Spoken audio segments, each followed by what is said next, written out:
네, 오늘 이 새벽 함께 나누실 말씀은 히브리서 12장 1절부터 중반절인 13절까지의 말씀을 함께 보도록 하겠습니다. 신약성경 히브리서 12장 1절로 중반절인 13절까지의 말씀 보도록 하겠습니다. 제가 가진 성경으로는 신약 366페이지에 있습니다.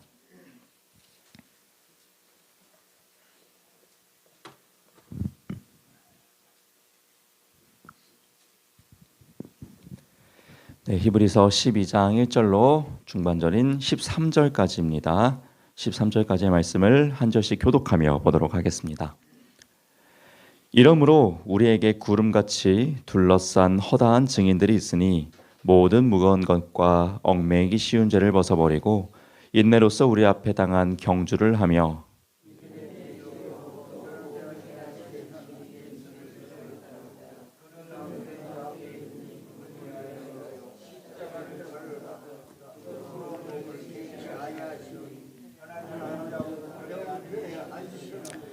너희가 피곤하여 낙심하지 않기 위하여 죄인들이 이같이 자기에게 거역한 일을 참으신 일을 생각하라.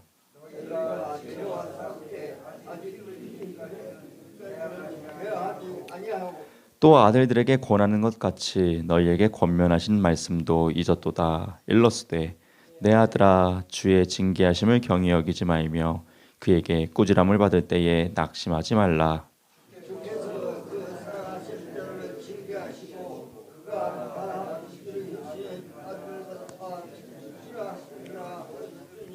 너희가 참음은 징계를 받기 위함이라. 하나님이 아들과 같이 너희를 대우하시나니 어찌 아버지가 징계하지 않는 아들이 있으리요.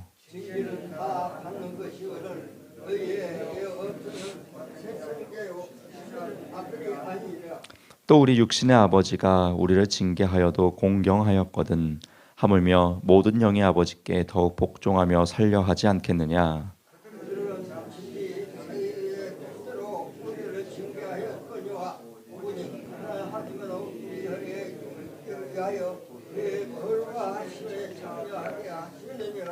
무릇 징계가 당시에는 즐거워 보이지 않고 슬퍼 보이나 후에 그로 말미암아 연단받은 자들은 의와 평강의 열매를 맺느니라.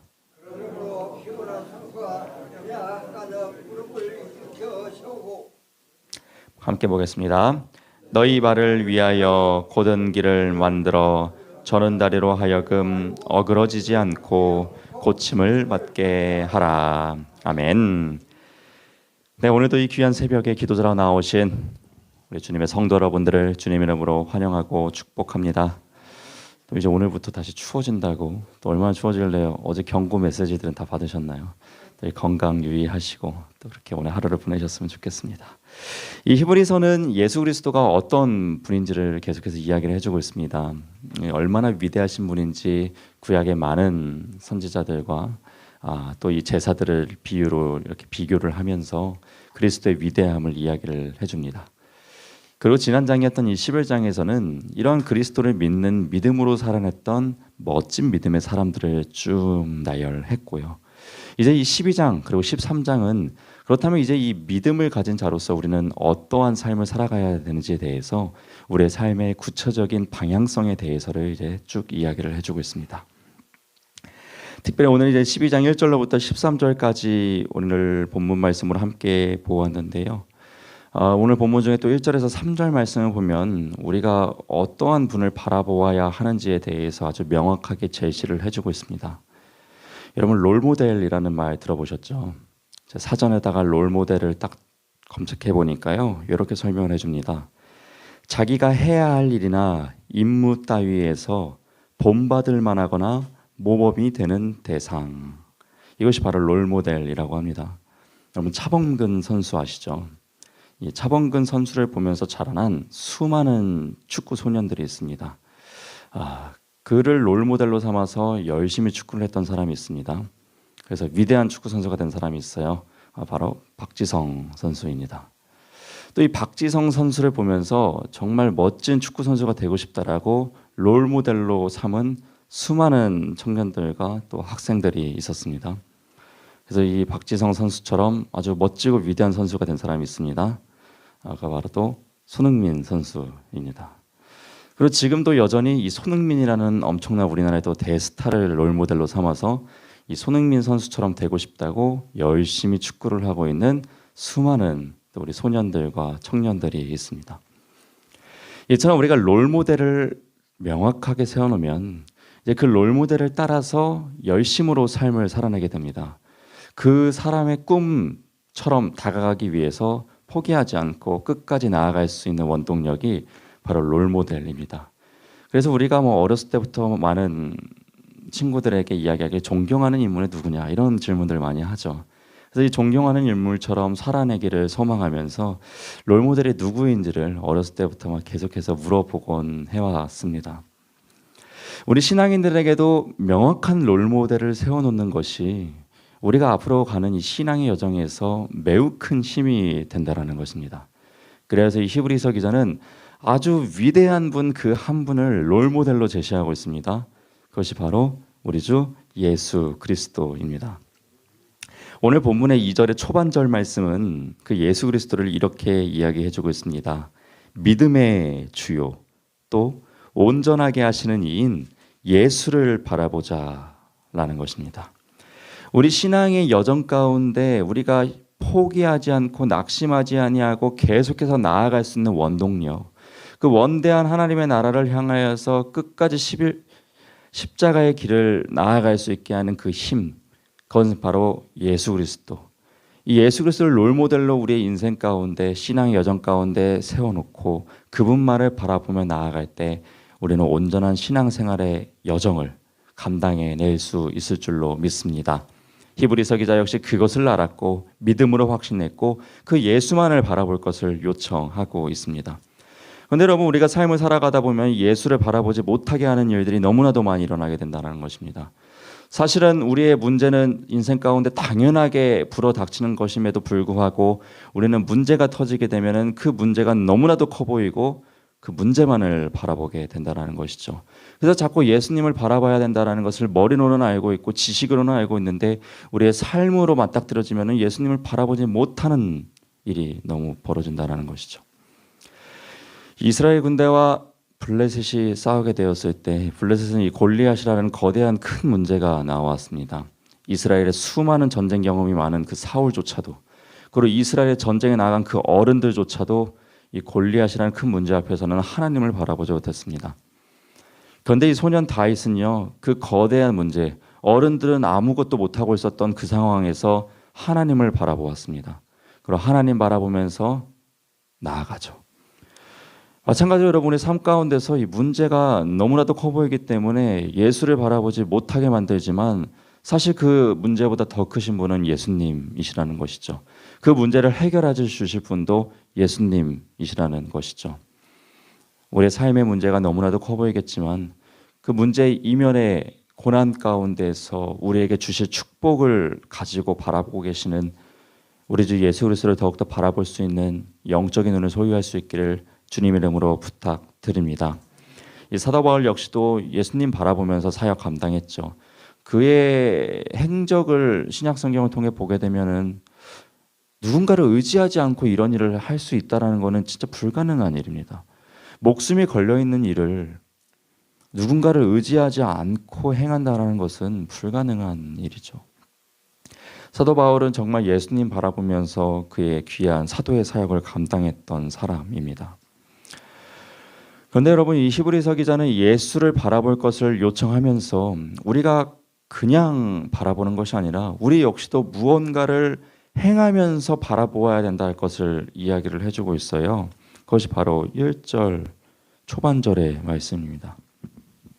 1절 말씀 보시면은 후반절 말씀입니다. 후반절 말씀을 보시면 모든 무거운 것과 얽매이기 쉬운 죄를 벗어버리고 인내로서 우리 앞에 당한 경주를 하라는 것입니다. 여러분, 이 히브리서 기자는 우리의 신앙 생활을 이 달리기 경주, 어떤 시합의 경주로서 표현을 하고 있어요. 그러니까 우리가 달려갈 길이라는 것을 표현하고 있는데, 여러분, 달리기를 하려면은 이 거추장스러운 것은요, 다 내려놔야 잘 뛸 수 있습니다. 달리기 경주를 하는데 납주머니, 모래주머니 10kg짜리 뛰고 간다면은 그거는 온전한 경주를 할 수가 없죠. 이브리서기는 이 신앙의 여정을 우리의 어떤 달리기 경주로서 표현을 하면서 이 무거운 것들을 그냥 다 벗어 던지라고 이야기를 하고 있습니다. 얽매이기 쉬운 것들도 그냥 다 벗어버리라고 하고 있습니다. 그래서 그냥 알몸으로 그냥 나아가라. 그것이 우리가 가장 경주의 최고의 상태로 임할 수 있는 비결이다임을 이야기해주고 있습니다. 이 마태복음 11장 28절 보시면은 이 예수님께서 이런 말씀을 하신 적이 있으세요. 수고하고 무거운 짐진 자들아 다 내게로 오라. 내가 너희를 쉬게 하리라. 아멘. 그러니까 예수님이 역시도 이 수고하고 무거운 짐들을 다 벗어버리고 내게 맡겨버리고 내 앞으로 나아올 것을 요구하셨죠. 마찬가지로 히브리서 기자 역시 예수님을 바라보면서 예수님께 나아가기 위해서 우리의 세상의 모든 짐들, 이 죄들을 그냥 다 벗어버리고 맡겨내어드리고 그 신앙의 경주를 할 것을 이야기를 하죠. 이 신앙생활이 얼마나 힘든데 여러분 우리가 다 짊어지고 합니까? 이 신앙생활이 얼마나 긴 여정인데 우리가 다 짊어지고 할 수 있겠습니까? 예수님께 내어드리고 예수님을 바라보면서 이 신앙의 경주를 해나갈 수 있는 참된 지혜를 소유한 저와 여러분 되시기를 주님의 이름으로 다시 한 번 더 부탁드립니다. 아멘. 이 초대교회 공동체는 너무나도 큰 짐이 있었어요. 예수님만을 바라보기에는 목숨이 걸린 일들이 너무나도 많았다는 것입니다. 여러분 사도 바울 이 영화를 보셨는지 모르겠습니다만 2017년인가 18년도에 개봉했는데 그 영화의 초반부를 보면 이 초대교회 박해에 대해서 나옵니다. 저도 이제 성경 이 글로만 보다가 이 글을 영상으로 표현한 거를 보니까 또 새롭게 이렇게 와닿더라고요. 이 로마의 거리에 전봇대처럼 불이 켜져 있습니다. 근데 이 불이 뭘로 켜져 있냐? 그리스도인의 몸으로 켜져 있습니다. 그러니까 구역마다 그리스도인이라고 예수를 주로 믿는 사람들이 쭉 나열돼 가지고 거기에 불이 붙어 있는 것입니다. 그 불로써 로마를 막 밝히고 있는 것입니다. 조그만 아이도 예수를 믿는다는 이유로 군인들한테 돌에 맞아 죽습니다.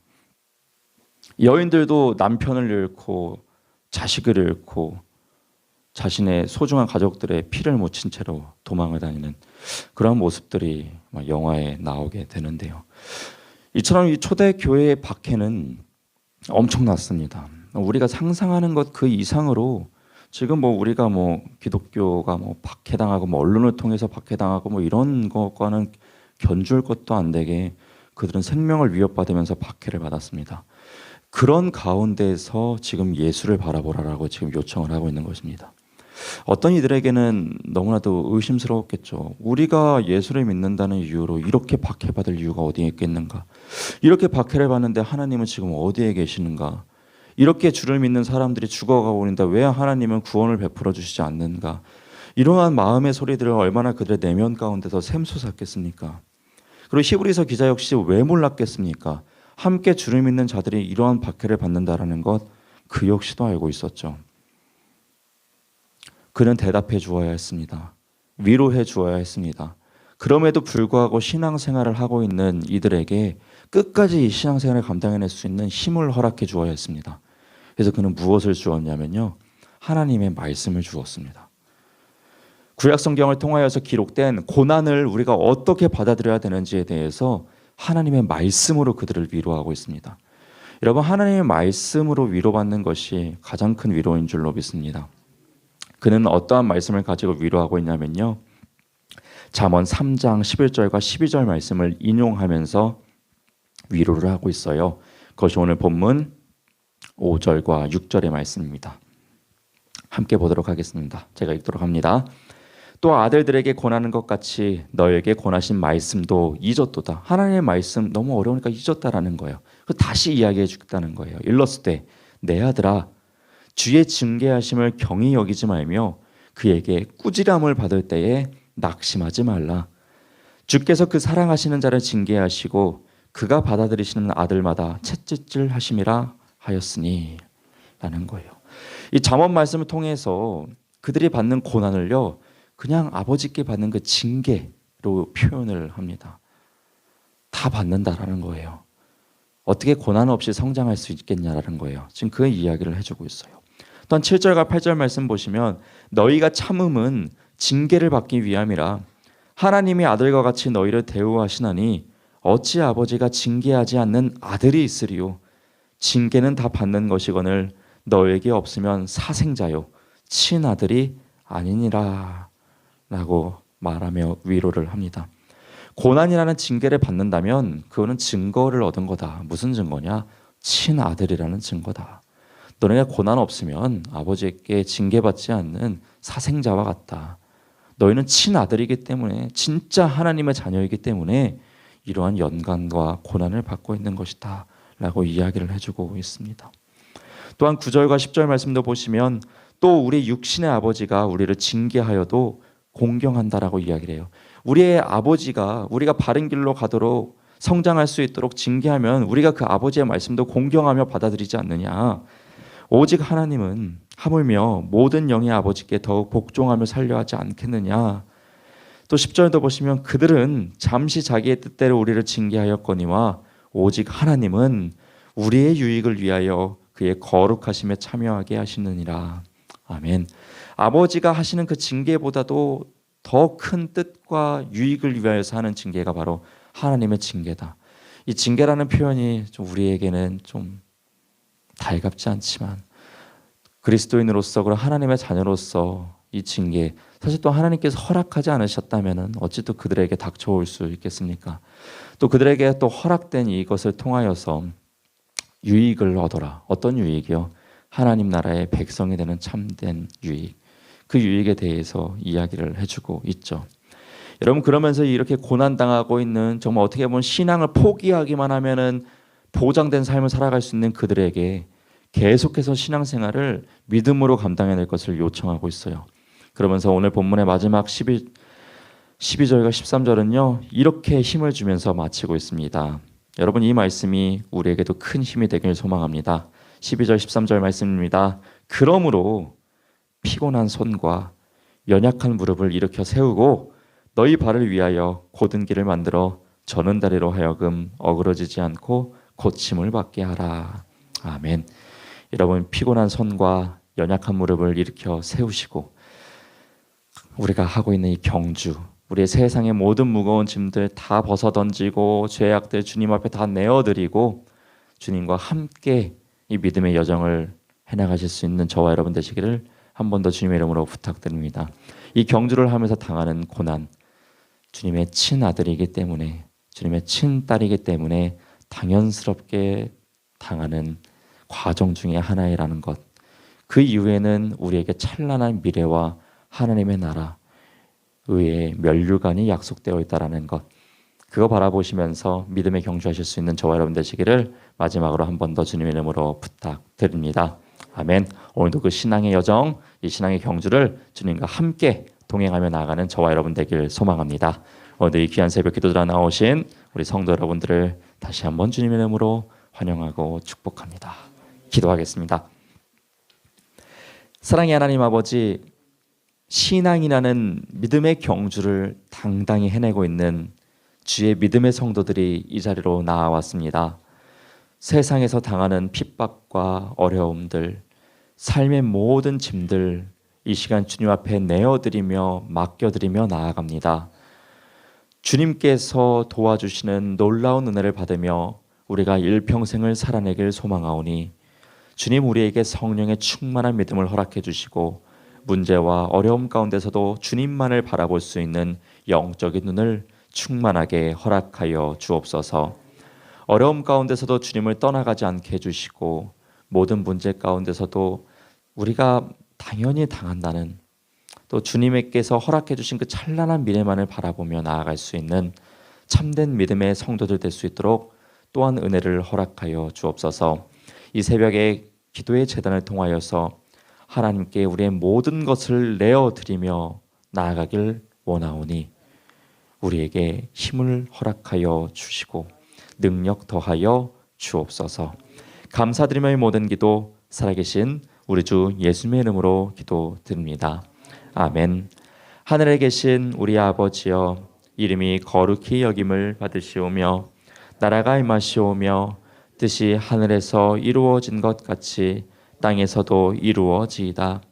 오늘 우리에게 일용할 양식을 주시옵고 우리가 우리에게 죄 지은 자를 사하여 준 것 같이 우리 죄를 사하여 주시옵고 우리를 시험에 들게 하지 마시옵고 다만 악에서 구하시옵소서. 나라와 권세와 영광이 아버지께 영원히 있사옵나이다. 아멘. 주님 감사합니다. 오늘도 저희를 불러주셨습니다. 하나님의 은혜의 전으로 불러주셨습니다. 기도의 자리로 불러주셨습니다. 주님만을 바라보며 예수만을 바라보며 나아갈 수 있는 우리가 되도록